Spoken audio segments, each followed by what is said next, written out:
Bom, hoje eu iniciaria a nossa aula de Data Types, ou tipos de dados em português, seguindo aqui a nossa trilha de Roadmap de SQL, que vai ser o nosso guia, até chegar ao fim dessa jornada. Já vou marcar aqui como ticado o nosso Data Types. Não vou estar seguindo o conteúdo daqui de dentro, fiz um materialzinho já separado. E antes de iniciar, já queria deixar dois recados. O primeiro que eu vou deixar na descrição o link do nosso Roadmap, e o segundo é que eu não vou estar trabalhando detalhadamente cada tipo de dado, justamente para não prolongar muito essa aula. Vou estar falando somente com mais profundidade os tipos de dados que são mais utilizados, mas eu vou dar um overview de cada um. Caso você se interesse, perdão, por algum desses tipos aqui e queira aprender mais, basta pesquisar sobre, que vai aparecer inúmeros conteúdos. Bem, separei em 4 áreas. A primeira dela é o SQL, ou SQL, Structure Query Language, se não me falha a memória. Pandas, PySpark. Pandas e PySpark, que são bibliotecas do Python, muito utilizadas tanto para engenharia quanto análise de dados. Então a gente vai trabalhar muito com elas até o fim da nossa trilha, porque ela vai ser uma ferramenta essencial. Vão ser ferramentas essenciais, né, no caso. E por fim, tipos por banco. Tipos por banco aqui, caso você não saiba, são os nossos queridos SGBDs, ou Sistema de Gerenciamento de Bancos de Dados. Caso você não saiba o que são sistemas onde a gente pode gerir nossos bancos de dados, onde a gente pode trabalhar, criar, alterar, fazer o nosso querido CRUD, né? Create, read, update and delete, as 4 operações básicas, né? Que são necessárias para a gente. A gente vai estar trabalhando com SQL, Postgres, SQL Server e Oracle. Bem, basicamente aqui iniciando pelo nosso SQL, a gente vai ter os tipos numéricos, que eu dei uma palhinha, vamos dizer assim, na aula anterior, falei um pouquinho sobre como funcionava. E basicamente os tipos de dados, eles são tipos que a gente define quais serão os valores dentro daquela coluna, ou seja, uma vez definido, ele não pode ser alterado. Se a coluna for de inteiros, como aqui, que é o tinyInt, que eu já vou explicar, só vai poder ter números inteiros dentro dele. Se for um string, que são tipos de texto, só vai poder ser string todos os valores abaixo.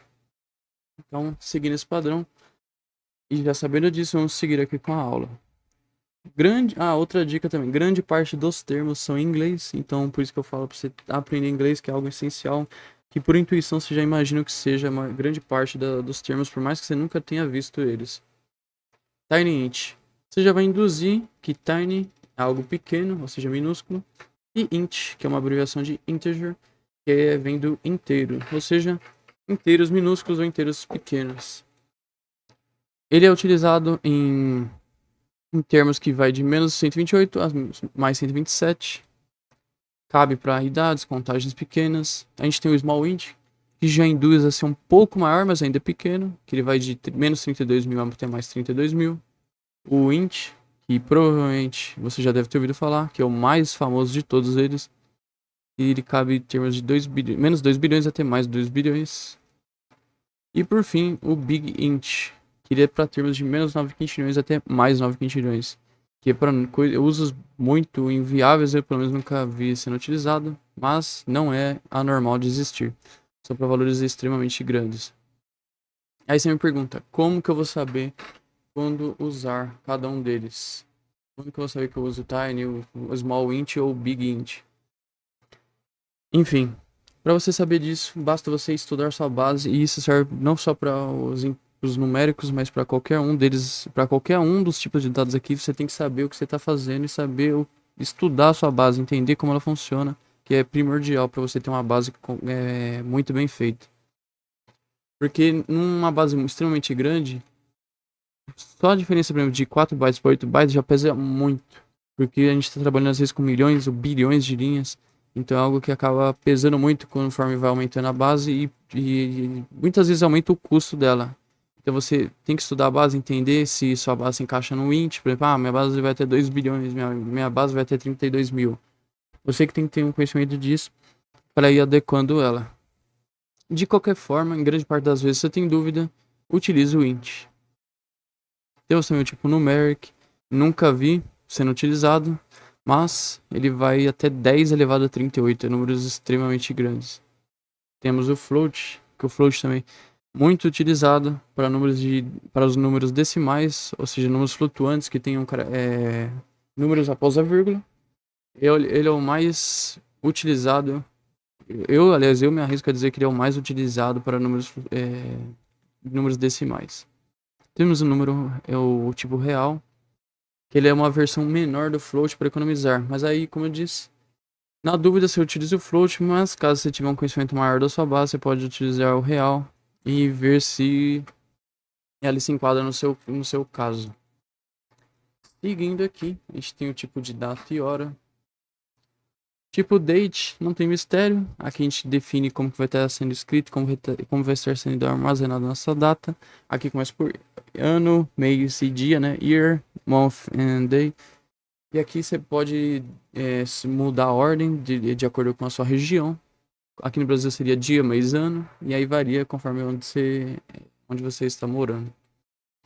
Time, que seria hora, minuto, segundo. Date time, que é o mais utilizado, que ele é para registros mais específicos. Por exemplo, você coloca uma data junto com a hora do que foi, de quando que ocorreu determinado fato.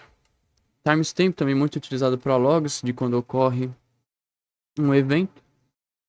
E por fim, temos o year, que ele armazena o ano, né? No caso, está no próprio nome dele, por isso que eu falo que é muito importante. O inglês, por mais que seja simples, algumas pessoas não sabem, mas aí ele estaria armazenando valores de 1901 até 2155. Seguindo aqui o lado, a gente tem os strings ou tipos de texto. Temos o char e o varchar. São termos que somente diferem por questão do tamanho, mas são muito utilizados no dia a dia. O uso deles é variável conforme a necessidade. Como eu já disse, você verifica se é necessário utilizar um ou outro pelo seu tamanho. Você tem que entender a sua base e verificar se utiliza um ou outro. Temos o tipo text, eu pelo menos nunca utilizei, nunca vi também. Ele armazena valores de até 2 GB. Temos o nchar, ele é fixo, ele vai ser um uso multilingüe. Nvarchar, ele teria armazenamento de até 2 GB, ele usa mais memória. E temos o ntext legado, ele serve para até 2 GB e ele foi substituído já pelo nvarchar max. Ele já foi, vamos dizer assim, descontinuado, não bem exatamente, mas certo nível sim. Tipos binários, particularmente também eu nunca vi sendo utilizado, mas não é incomum. Temos o tipo binary, que ele serve para armazenamento de hashes. Aqui no caso eles cabe até 8.000 bytes. E basicamente vai ser a mesma coisa, ele vai ser para os mesmos fins, só vai mudar o tamanho dele, que vai ser para um armazenamento maior. Temos o blub, que vai ter 4 GB, e o image, que como é legado, não é mais utilizado, mas também existiu já um dia. Os especiais, que não são bem tipos de dados, são formatos de dados, né, como são armazenados. Primeiro aqui a gente tem o JSON, que é aquele dado que a gente viu na aula anterior sobre bancos de dados não relacional. Temos o XML, que já diferente é um dado estruturado, de até 2 GB. Temos o tipo Boolean, que ele vai guardar valores se é verdadeiro, falso ou null. Temos o UUID, identificadores únicos globais, que a gente vai ver mais para frente. E por fim temos o CLOB, que é um texto gigante comum em Oracle. Também nunca vi. Seguindo aqui no nosso Pandas, o tipo de numéricos dentro do Pandas. Lembrando que não vai ser alterado muito grandes coisas a partir de agora. A maioria das coisas vai ser basicamente a mesma. A única coisa que vai mudar um pouco da nomenclatura, mas os conceitos vão ser os mesmos dos passados anteriormente. Dentro do Pandas a gente tem os tipos de int 64 e int 32. A única coisa que vai diferir é o tamanho. E aí você tem que entender qual que se enquadra melhor na sua coluna. O tipo float, que é o do flutuante, né, números decimais. E o int 64 suporta o none. Temos o texto. Aqui a gente tem o object, que é genérico. Ele é um pouco mais lento e ineficiente do que os outros. Temos o tipo de string, que é o mais utilizado, que é um tipo moderno, melhor performance e suporta nulos. Já vou estar tratando do object junto ao nosso tipo categórico. Eles são meio que um contraste do outro. O categórico, para quem não sabe, é um tipo de dado onde você poderia armazenar valores de certo modo que você não precisa gastar tanta memória. Como que funciona cada um? Deixa eu colocar aqui de texto. Vou colocar aqui A, B, C, D. Então a gente imagina o seguinte, num ID ou num até mesmo um CPF, que é algo que vem na minha cabeça agora em mente. O object serve para valores que não se repetem, ou seja, você tem uma coluna, aí você quer definir o valor dessa coluna, o tipo de dado dessa coluna. E você vê que nenhum valor se repete dentro dessa coluna. Não faz sentido você usar o categoric, porque eles não se repetem, que é justamente o conceito do categoric que eu já vou explicar. Como eles se repetem, que é o valor do object, porque o object ele vai criar uma referência para cada um e vai dar um valorzinho para cada um. Só que esse valorzinho é muito grande. Só que como não tem repetição, ele é meio que único. Então, por ele ser único, não tem muito o que fazer. Então, você vai defini-lo assim.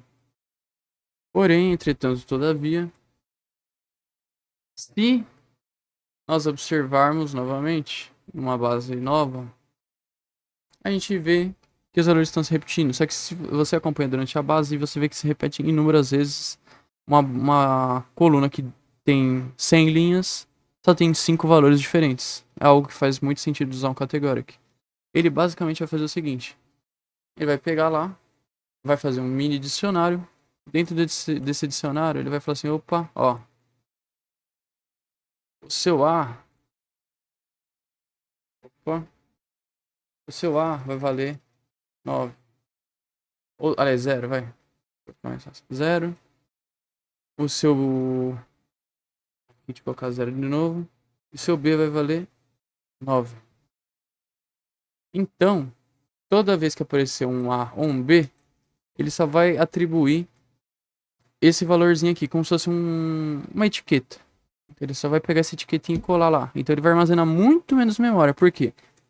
Para esse zero aqui, aí sim ele vai definir todo aquele valor que o object referencia a um só. Só que ele vai estar referenciando todos os valores só para o zero. Só que ao invés dele definir um valorzão que é muito maior para cada um, ele só vai definir para o zero. E do zero ele só pega esse zero e etiqueta os outros valores que são idênticos. Por exemplo, o A ele vai etiquetar todos com 0, o B todos com 9, o C todos com 8 e assim por diante. O que faz economizar uma quantia imensa de memória.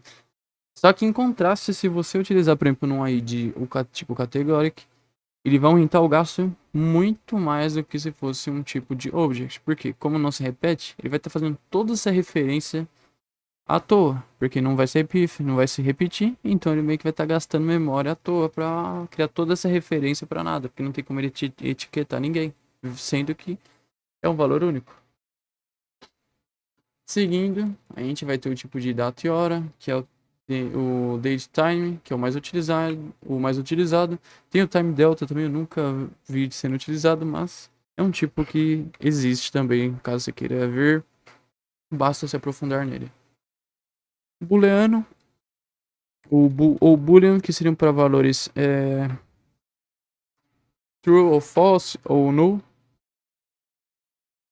Em outros aqui a gente tem o complex e o sparse. Sparse seriam dados com muitos zeros. Também nunca vi sendo utilizado, porém, caso você tenha curiosidade, fique à vontade.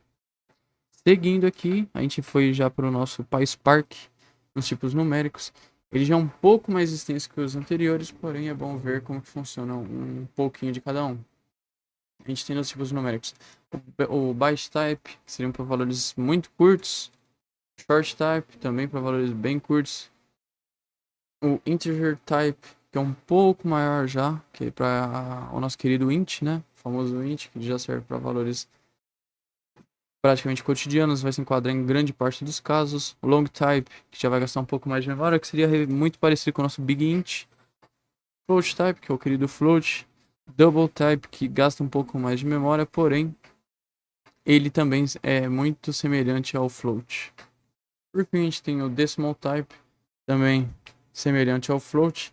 Nunca utilizei o decimal type, porém fica aí a título de curiosidade. No tipo de texto, a gente tem o string type. String type também, que é o tipo de texto.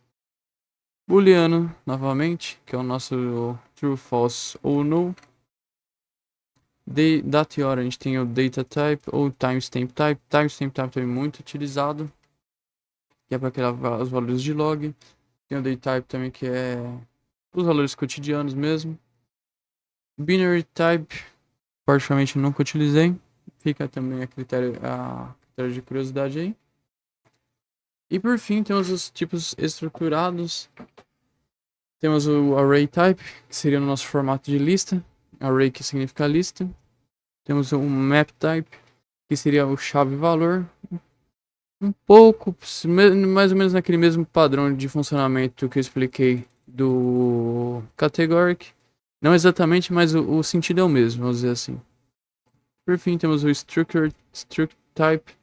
Ele serve para o object ou objeto barra JSON, muito utilizado em Big Data para estruturas bem robustas.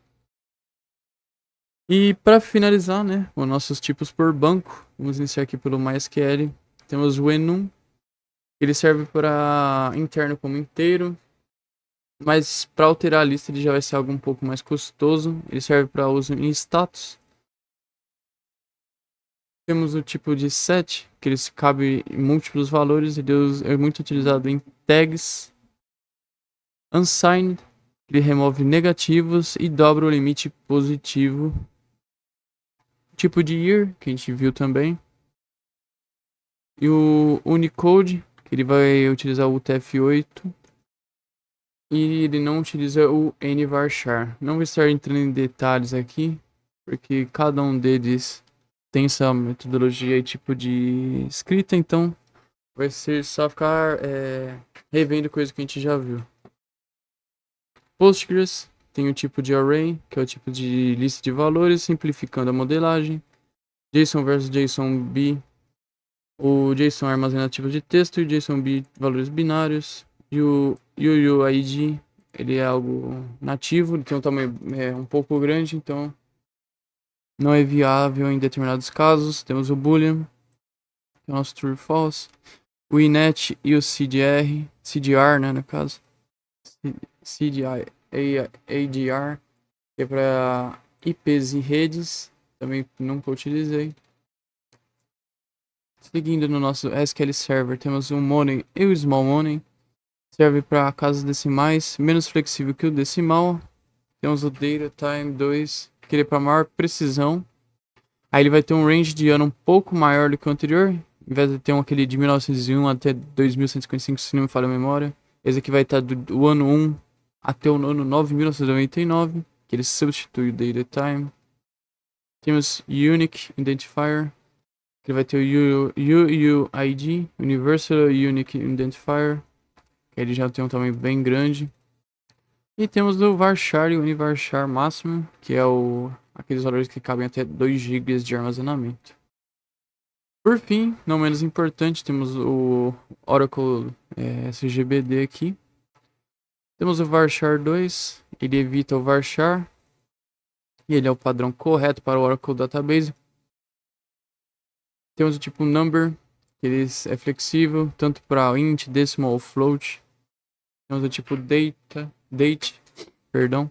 Ele vai incluir date e a hora, né, o data e a hora. Por fim, nós temos os lobs, que são para valores tanto binários quanto de texto. A gente tem o blob, que é binário, o clob de texto e o nclob, que é o Unicode. Bem, dei esse overview aqui um pouco sobre nossos tipos de dados aqui. Tem muitos deles que provavelmente você nunca vai trabalhar, mas é bom saber que existe. Caso você se depare com ele, você já tem uma ideia do que se trata. E vai ter que estudá-lo e entender a sua base. Entendendo sua base, basicamente, o tipo de dados não vai ser um problema para você. Vou também tentar deixar esse daqui na descrição. Esse daqui vou deixar em formato de imagem para vocês conseguirem baixar e ficar como objeto de estudo. Mas é isso. Espero que tenham gostado da aula de hoje e fui.